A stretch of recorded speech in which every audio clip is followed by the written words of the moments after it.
Hello dear friend, welcome to the lecture of linear algebra, and we are studying vector spaces. In the last lecture we have seen examples of linearly independent and linearly dependent vectors. So these type of vectors are important, and we have proved a lemma that says that every vector in a linear span can be expressed in unique way. In this lecture we will study a theorem and corollaries on the theorem, and that is on again linearly dependent and linearly independent vectors. This is our theorem number 2. The theorem number 1 is about necessary and sufficient condition of subspace. This is theorem 2.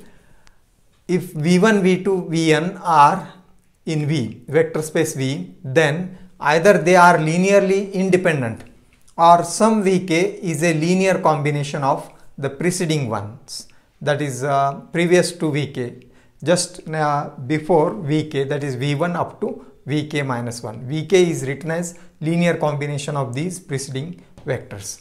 So that we have to prove. Now we consider the proof, or we will prove it. If there are two possibilities for a given set of vectors, v1, v2, vn are in V. So therefore they are either linearly dependent or linearly independent. If these are linearly, that is stated in the theorem, if these are linearly independent, then there is nothing to prove. If v1 up to vn are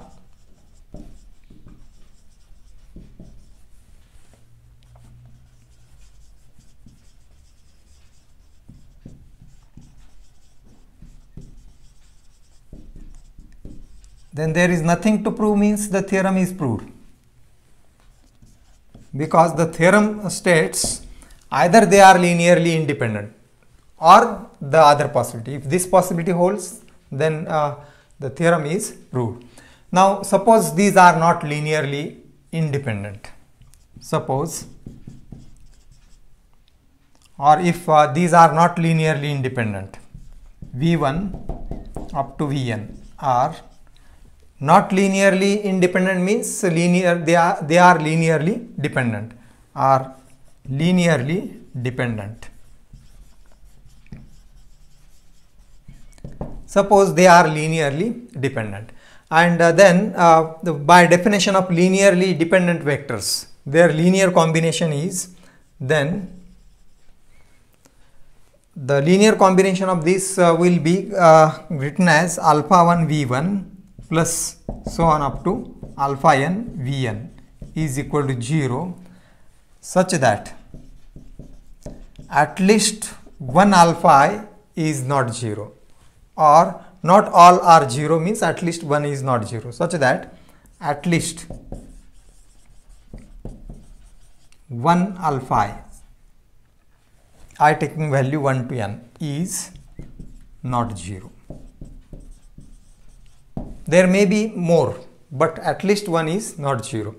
And suppose k is the largest integer for which alpha k is not 0. That we shall consider further. Suppose k is the largest,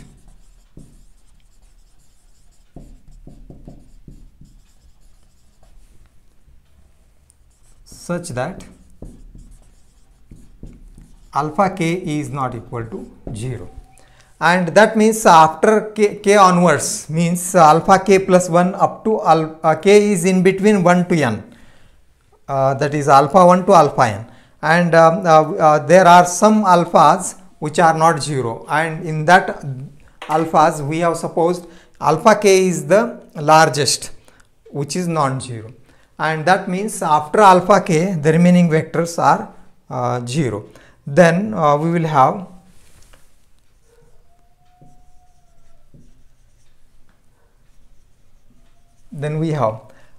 this up to alpha k, the numbers vectors are these scalars are not 0, and therefore this combination, then we have alpha 1 v1 plus alpha 2 etc. v2 up to alpha k Vk is equal to 0, where alpha k is not equal to 0.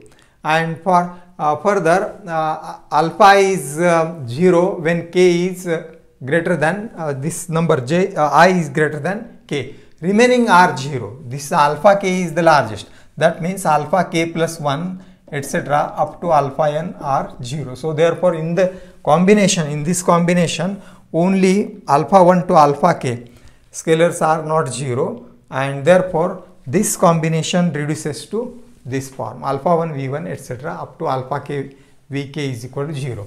In that, from this we can express, we can write this implies or alpha k vk is equal to.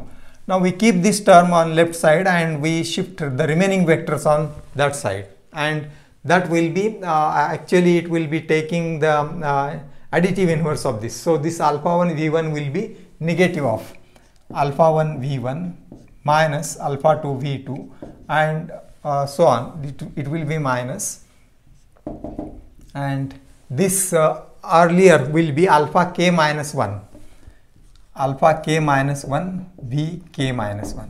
So from this equation we can express shifting all the these scalar multiple of vectors on the right side. And now we have alpha k is not equal to 0, so therefore its inverse exists, and we pre-multiply both sides by its inverse, or therefore vk will be equal to alpha k inverse. This will be alpha k inverse into alpha k is 1, and therefore left side vk will remain, and on the right side we have pre-multiplied by alpha k inverse, and the quantity in bracket will be the same.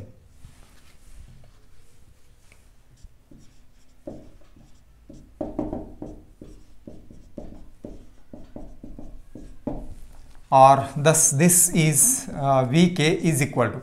Now we can multiply by this scalar inside the bracket, and that can be written as minus alpha k inverse alpha 1 into V1 plus, we are writing plus and minus sign in bracket, and this will be alpha k inverse V2 alpha k inverse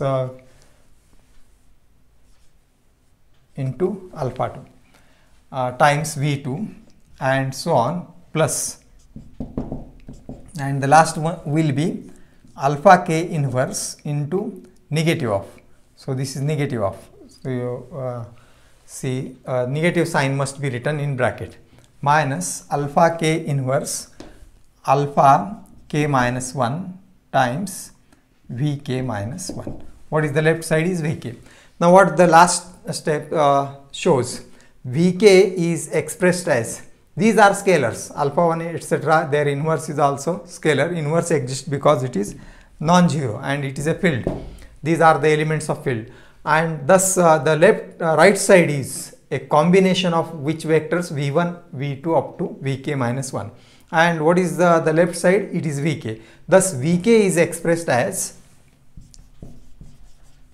linear combination of v1 up to vk minus 1, and this is what the theorem says. Vk is a linear combination of preceding ones, its earlier ones, next earlier vectors v1 up to vk minus 1. Thus vk is a linear combination of its preceding ones. Preceding ones means v1 up to vk minus 1, and this proves the theorem. We have proved theorem 1, and now we shall prove these two corollaries on theorem 1. Theorem 1 says that if v1, v2, vn are vectors in V linearly, either they are linearly independent or any vector vk can be expressed as linear combination of the preceding one. That theorem we have proved. And now what is the first corollary? If v1, v2, vn in V have W as a linear span. We know the meaning of linear span. All possible linear combinations of these is W. and if V1, V2 up to Vk are linearly independent, then we can find a subset of these vectors V1 up to Vn of the form. The subset is of the form V1 up to Vk, which are linearly independent, and then this is continued Vi1 up to Vir. This is the notation. The remaining vectors are denoted by this I1, I2, Ir notation. And thus what about this is, this consists of linearly independent elements. So that means these are linearly independent vectors and whose linear span is also W. So linear span of W is this one, and but this is also linear span of W, that we have to prove as a first corollary. Now we shall prove the corollary 1 first. Proof of first corollary.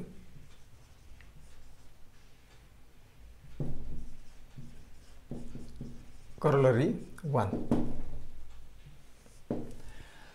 Again there is possibility of this V1, V2, Vn, whether they are linearly dependent or linearly independent, all these. And if all these are linearly independent, then this can be considered as subset of this, and therefore the theorem is proved. So these are the linearly independent vectors whose span is also W. So there is nothing to prove if these are linearly independent. So that we shall mention first. If V1 up to Vn are linearly independent,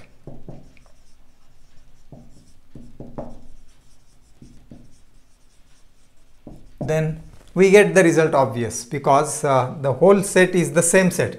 A set is subset of itself, and therefore the subset of this is taken as the same, and it is again independent vectors whose span is W. So then there is nothing to prove.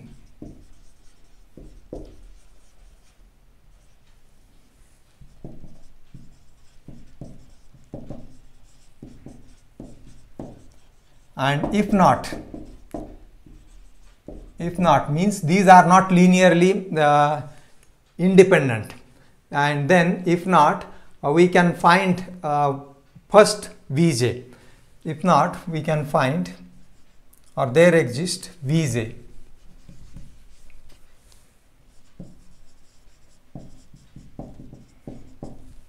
There exists Vj, and this is now we are writing by theorem 1. Not theorem 1 but theorem 2, just we have proved. There exists Vj such that Vj, which is expressed as linear combination of its preceding one, which can be expressed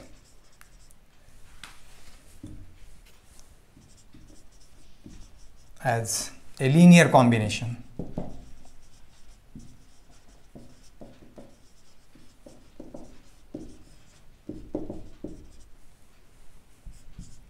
of its preceding ones. So what is meaning of this? If the set is not linearly independent, means it is dependent, then we have proved in the theorem Vk is expressed as combination of V1 up to last is Vk minus 1, alpha 1, etc. And here in place of Vk we have written Vj. So Vj is expressed as earlier vectors V1 up to Vj minus 1.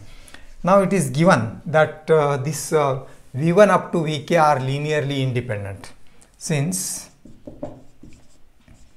V1 up to Vk are linearly independent, so this j must be greater than k. So we have j is greater than k, because this if it is in between 1 to k, then the set will not be linearly dependent, it will be independent, and we have written not linearly independent, means this is dependent. So this j must be greater than k, because these are linearly independent. So we have j is greater than k. Then we form a set or subset. Then the subset of the form, then the subset, we will write the subset like this: V1 up to Vk, and then Vk plus 1 etc. It is continued, and up to Vj minus 1, Vj plus 1, and then it is continued up to Vn. Now see how we have written the vectors from V1 to Vn. First we have arranged V1 to Vk, which are linearly independent, and then it is continued and up to Vn.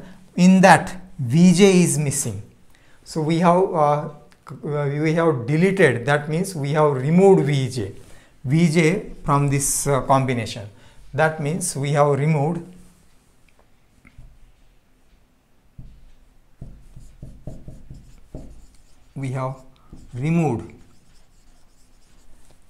Vj, which is linear combination of these preceding ones. We have removed Vj from V1 to Vn. So these are these vectors span W, or its linear span is contained in W, because it is V1, V2, Vn is a linear span. It is given in the corollary. This is a linear span of W, and therefore this is also a linear span of W. So its linear span is contained in W.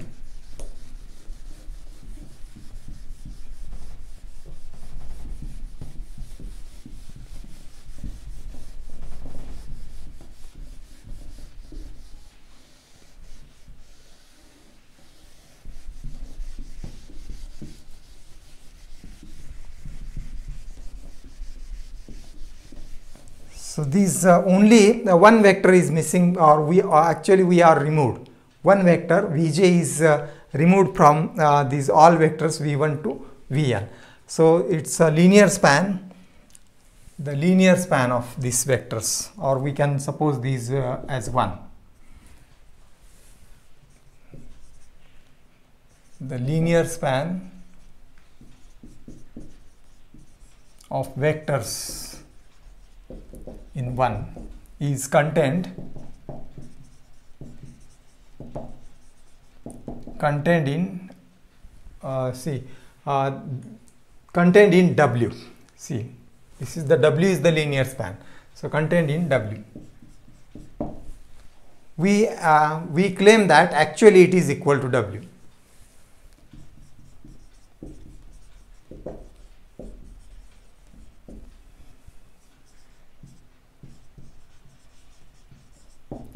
It is equal to W. Now how to show it is actually equal to W? That means any element in W can be expressed as linear combination of the elements in 1. So therefore for that let any W belongs to W. Then W is a linear combination.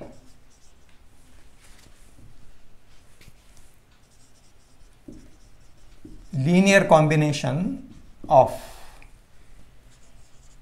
W is linear span of this, means W is a linear combination of V1 up to Vn.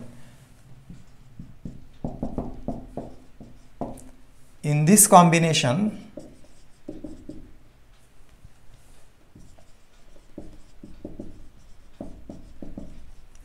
we can replace, or we replace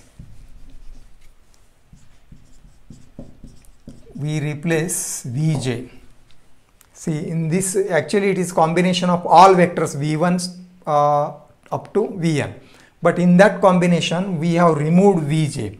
So therefore Vj can be expressed by its preceding ones, as a combination of its preceding one. We can replace Vj by the linear combination, of its preceding ones.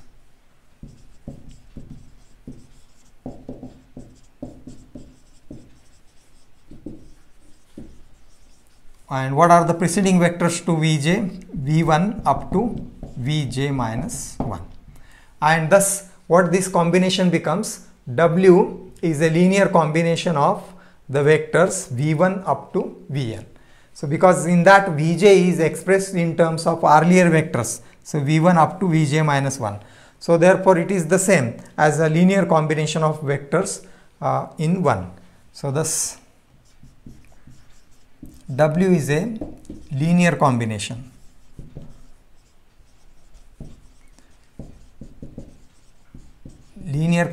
of vectors in 1, and thus the vectors in 1 are span the whole space W. It is contained in W, and W is the linear combination of vectors in 1, means it is actually equal to W. That we have proved. Now further we shall continue this removing out the process. Now see, this set is not, if it is not linear, if it is linearly independent, we get the result. So we have to form some set which is linearly independent and whose linear span is W. Now we continue this removing out process of linearly dependent vectors Vj, that we shall now write. We continue the process of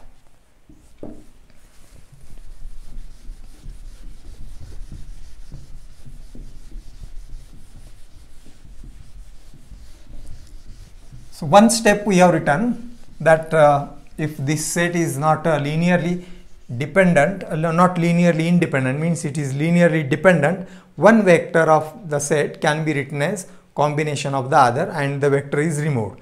Now we continue this process.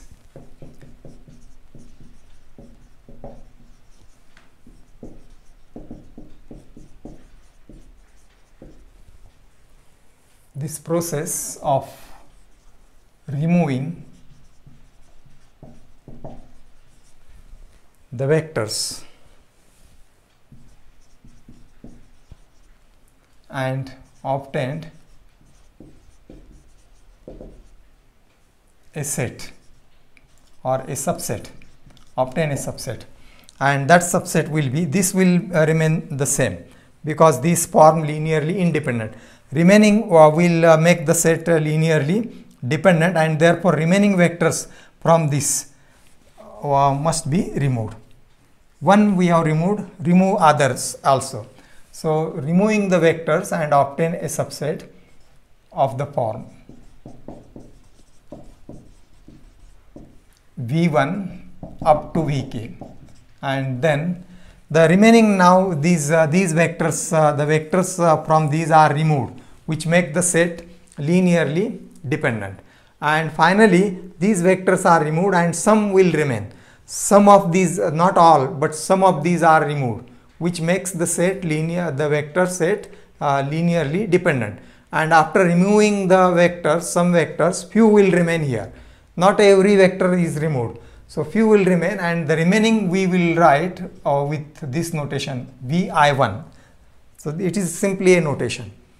So these are compulsory remaining, and some will remain of this, and that remaining we are denoting vi1 up to vir, and then this set is linearly independent, and if it is not linearly independent, then one of them can be removed. So continue this process till we get a linearly independent set. So we continue this process of removing vectors and obtain a subset of the form which is linearly independent.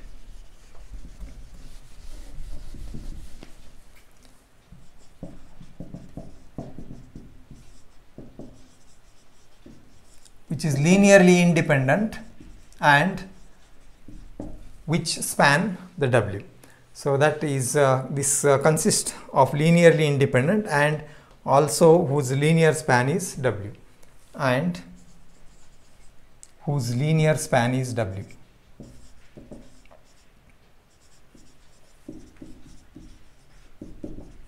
And this proves the corollary.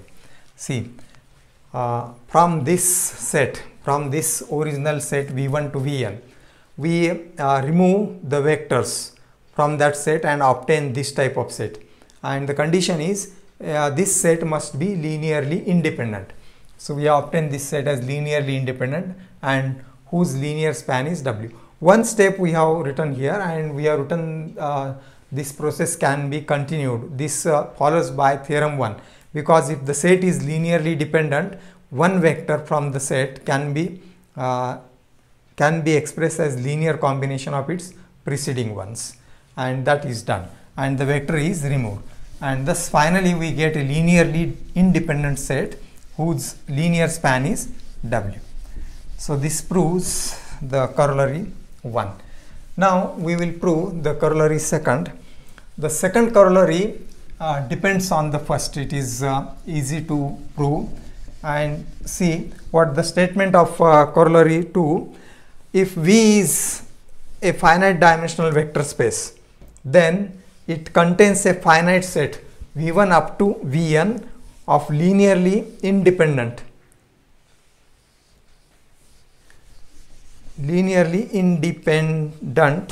elements. Linearly independent elements whose linear span is W. So independent, you correct this, linearly independent elements whose linear span is V. That we shall prove. Proof for corollary 2.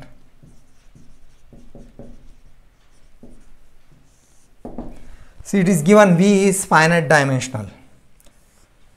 V is finite dimensional vector space.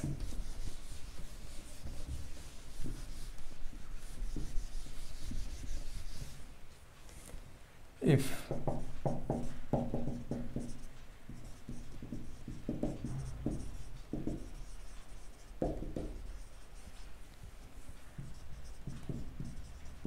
by definition of finite dimensional vector space, its linear span contains a finite set. So it's linear, it is spanned by a finite set. So its linear span, or it is equal to linear span.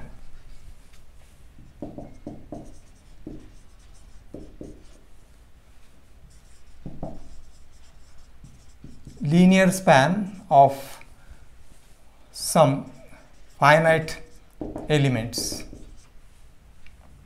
Elements are vectors, some finite vectors. Now the vectors we can assume as u1 up to um. M vectors are there and it is finite. So it is finite dimensional, so its linear span is having finite set, some finite vectors u1 up to um. And if now we can apply this first corollary. If this is a linear span, then from this linear span we remove some vectors. If it is not linearly independent, we remove some vectors and get a linearly independent set whose span is again W. So by corollary 1,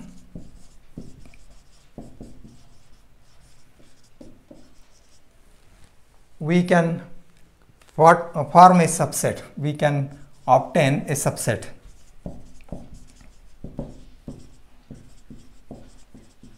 Subset of this denoted by, and subset of this u1 up to um. So this is actually subset of v1 up to vn. So thus from this corollary 1 we can obtain a subset of this denoted by v1 up to vn. Some n number of elements, n must be less than m. It is subset of this set denoted by Vn, which is linearly independent and which spans and or whose span, linear span is